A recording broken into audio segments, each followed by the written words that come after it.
On June 5th, 2013, 2 years ago this week, Edward Snowden, a former U.S. National Security Agency contractor, revealed that intelligence agencies, through rules laid down in the U.S. Patriot Act, were systematically tracking Americans' phone records and collecting their emails through a series of surveillance tools. However, this week, the U.S. Congress handed the whistleblower a small victory. It refused to renew clauses in that Patriot Act regarding surveillance. Instead, Congress passed the USA Freedom Act, which means that the NSA will now need a court order before acquiring the phone records of Americans.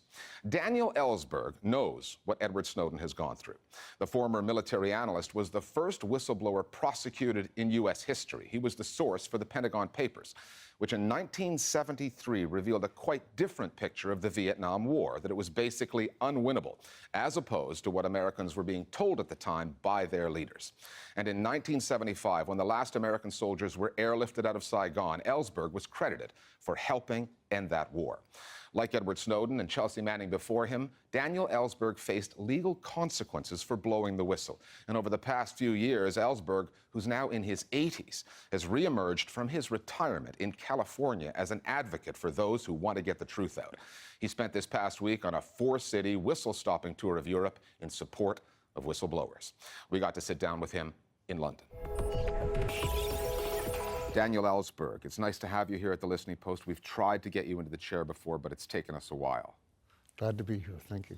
Can we start by rewinding back to the first time you opened a newspaper or went online or flipped on your television set and saw the Edward Snowden story? Take me back to that day and tell me whether you saw a little bit of yourself in what he was doing. Well, very much. I identify very strongly with Edward Snowden and with Chelsea Manning. When Chelsea Manning said to her informant she was ready to go to prison for life or even be executed, quote, to get out this information, I thought, I haven't heard anyone else say that for 40 years. That's the way I felt in 1969 and 1971. And it had taken a long time to hear somebody else act on that. Well, I thought it might be another 40 years, but 3 years went by only, and we had Ed Snowden. So I thought, again, I'm happy it hasn't taken 40 years. For someone, as Snowden put it, there are things worth dying for. You have said that there's no material difference in what you did, the information you released, and what a Manning or a Snowden made available. But in your case, there were 7,000 pages of documents. You read every single one of them before handing them to the New York Times. Mm-hmm. There were hundreds of thousands of documents in Snowden's case, more than 1 million in Manning's. So is there not a case to be made that what they did might have been a tad more reckless than what you did in 1971?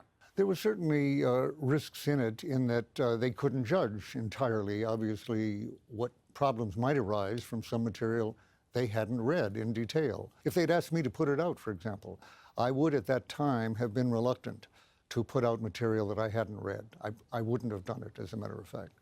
But in retrospect, having seen what was charged in both cases and then what actually happened, I think I was too cautious. I suppose what it comes down to is that they trusted the journalists that they were going to work with. Right. Manning was trusting WikiLeaks, who then entrusted The Guardian and The New York Times. Having seen what journalists did with Manning's material and with Snowden's material, I would say, yes, you can afford to trust their judgment.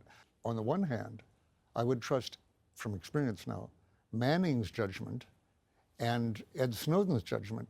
And I, perhaps better than that, though, I would trust the judgment of editorial staffs and news staffs who can go over this material, assign people to look at it, to redact what needs to be redacted, a job they couldn't do for themselves. So I think they did it pretty much exactly right, and against my own initial instincts. You took your story to the New York Times in 1971, and Edward Snowden avoided doing that. He has specifically said that he had problems with some of the Times' journalism around 2004 through to 2006, when they actually had a story on warrantless wiretapping, and they held it at the behest of the administration until after the elections. How different a journalistic institution is the New York Times today to the one that it was back in 1971 when you were dealing with it? Well, 9/11 has intervened, and so I think the media in general are all more afraid, more responsive to that threat. We will blame you for the next terrorist attack. If and when there is one, you can be sure that the press will be blamed, whatever they've done. President Obama has not refrained from saying, you will be responsible if you let the Patriot Act expire. And that threat makes people heal. It's like whipping them into servility very much. And so it isn't so much the times that has changed, I think, as the environment. Congress refused to renew the sunset clauses in the Patriot Act. Then came the Freedom Act. That would mean that all those phone records would no longer be collected and held by the NSA. Those phone records will still be held by those phone companies, leaving the NSA the option to go through a court process to then get at that phone. Now, Snowden's lawyer, who you know, Jesslyn Radak, said that this is one small step in what should be a long ladder of meaningful surveillance reform. How small a step is it? How many more steps need to be taken? I saw somebody called it a historic baby step. That's the most you could possibly say for it. To the extent that the mass surveillance continues, basically, whoever holds it, and it is accessible to the NSA, and of course with a warrant, but that's the only way it should ever have been accessible. I would say essentially we're seeing no change whatever so far. The entire struggle remains to be fought on this issue. But we wouldn't have seen that challenge and that effort without Snowden. More and more prominent voices in America have come out in support of Snowden. The congressional votes also show that there is a momentum there. Yeah, a movement, yeah. But if you're another American whistleblower right now and you've got some secrets that you'd like to divulge, and you look at Edward Snowden, you see that he's not sitting in Hawaii with his girlfriend. He's in exile in Moscow.